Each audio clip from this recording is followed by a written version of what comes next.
Hi gardeners, this is Jennifer Dunn. I'm going to pick up where I left off, and this is my shade garden. There's another butterfly for us.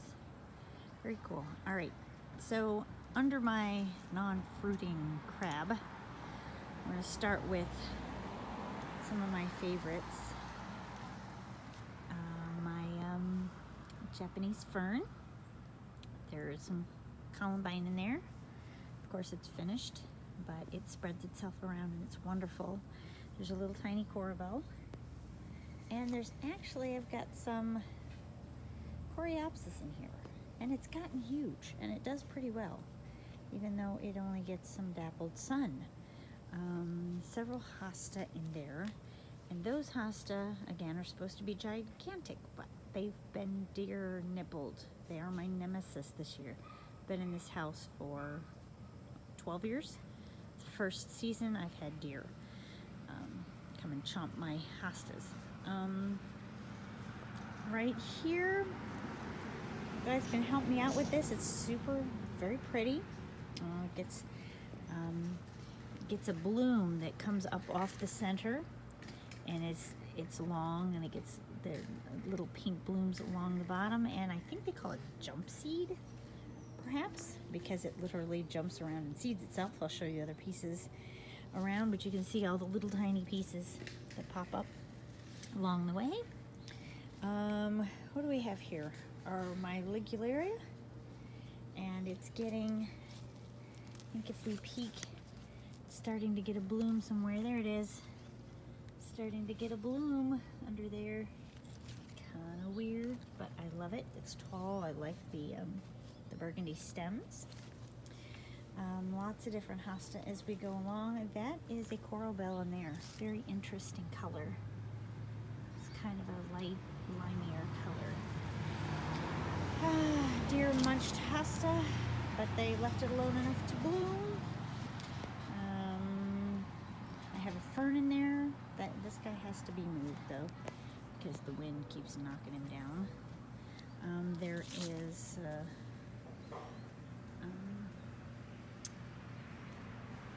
let's see, let's go on here, some volunteers.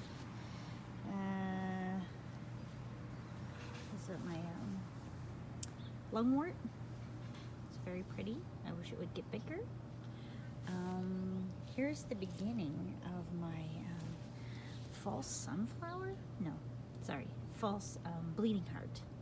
False bleeding heart. It is very, very delicate. I love it. Very delicate, and it spreads. It reseeds itself. And guess what? I got it from the Master Gardener sale, which we should have this year, I'm hoping. Another trouble spot here, because that's my dryer, and everything dies right here, so that's why we got stumps. This is the best that my hydrangea has bloomed. I'm loving it. It's gorgeous. They're very huge this year. Very, very happy about that.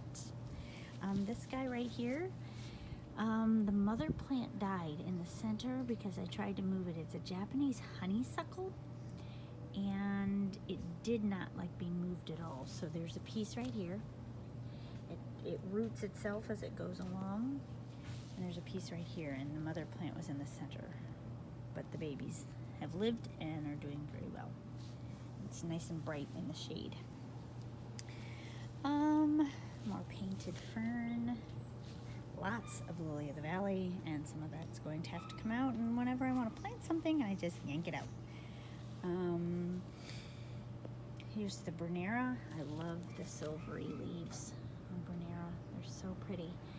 This right here is Maiden hair fern. It came from a friend of mine. I adore it. It is delicate and dances above everything else. I love it. Another hydrangea in there, not doing so well, but it's healthy. This is a start that I moved out from underneath some things of a Japanese fountain grass. You'll see the bigger one as we go along. Just teeny tiny little hosta. I've got some miniatures in there. You can see how little he is, how little and tiny he is, but I love him. Little tiny There actually is a euonymus in there. Brings some color in here. Of course, it doesn't thrive because it's not in the sun, but that's okay.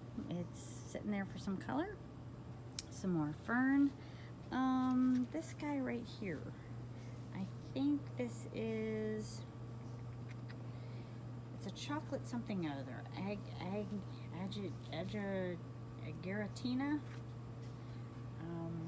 It is a chocolate version. I'm sure I'm saying it wrong, but it gets little white flowers on top. Very pretty, very healthy, and it does very nicely along the edge. I have a drip line right back there, but I don't get any rain. You can see my munched hosta again. That's supposed to be huge. But it is very difficult along the edge of the house because I get no rain there. But everything forward does really well. You guys know what that is, and I'm forgetting the name of it. Got the little white flowers on it. And look at the patch. Look at that. I got a tiny little patch from you guys at one of the spring galas. And now anybody want a piece? It's fantastic. The false bleeding heart. Beautiful coral bell in there. More maiden hair fern. Another munched hosta. That right there is called false lanium.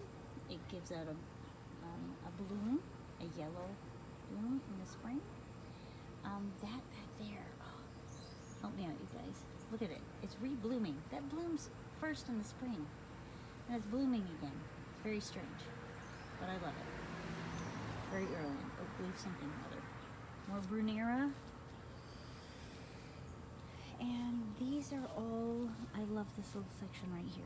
These are all my miniature hosta right here. All different. Some of them I picked up from some of our trips. But this one has a red stem. And look, it's even making a baby. Very happy about that. This one is blue. And look at this bloom. Fantastic bloom on this little guy. And two more over here. All of these are different. So 1, 2, 3, 4. And there's a fifth one. 5. All different miniature hostas. But this one's starting to bloom. And this right here is another bleeding heart in the bleeding heart family. Another small, another dwarf, like this little guy right here. There's a dwarf. And it puts out, I'm afraid it's done blooming, but it puts out light blue blooms. That's why I put it next to the blue. Like true blue blooms. It was amazing. And I got that from the Mennonites. Yeah, up on Ridgeway Road. It's a wonderful place to go in the spring. Another gorgeous hosta. Of course, lily of the valley everywhere. Another the guy volunteering itself against the wall. I love it there. And I think I have bugbane here. Bugbane getting ready to bloom. It struggled because it was brand new. You can see it's curled up. And that was because of the heat. Trying to plant something new in the heat was a bad idea. It was right before the heat. Didn't know it was coming. And this is, I just love this. Look at this combination here. Another fern, a fern leaf.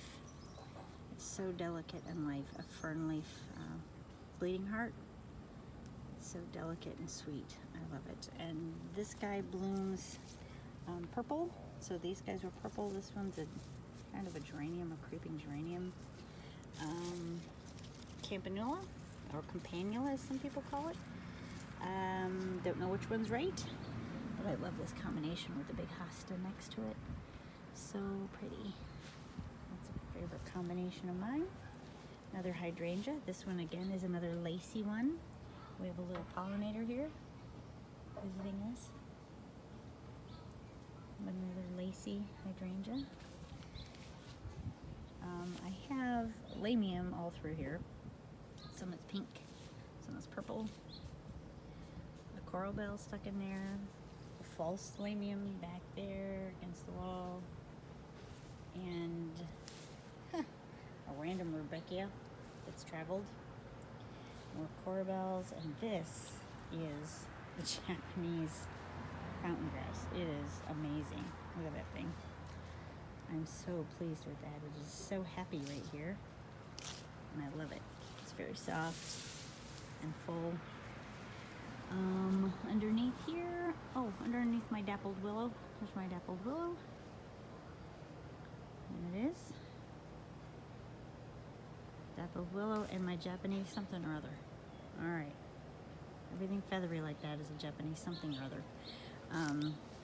It blooms this gorgeous bloom. This whole thing is a wide pink bloom, very fragrant, and the leaves are very delicate. I love it because I bought it because I thought my lilac was going to die, and now they're competing for space. But underneath is my favorite Japanese fern. He's beautiful. Let's see, coming around here underneath, I have some more little, some more little Hosta. It's a nice spot. One around here. And some more Hosta right under the lilac bush. So that finishes out. Oh, and a wood area trying to make it out from under there. So that finishes out my shade garden. I'll give you one more look. Down the shade garden. Oh, and I have a Japanese maple. Sorry, all of that is under the Japanese maple. Thanks for joining me in my shade garden. Bye.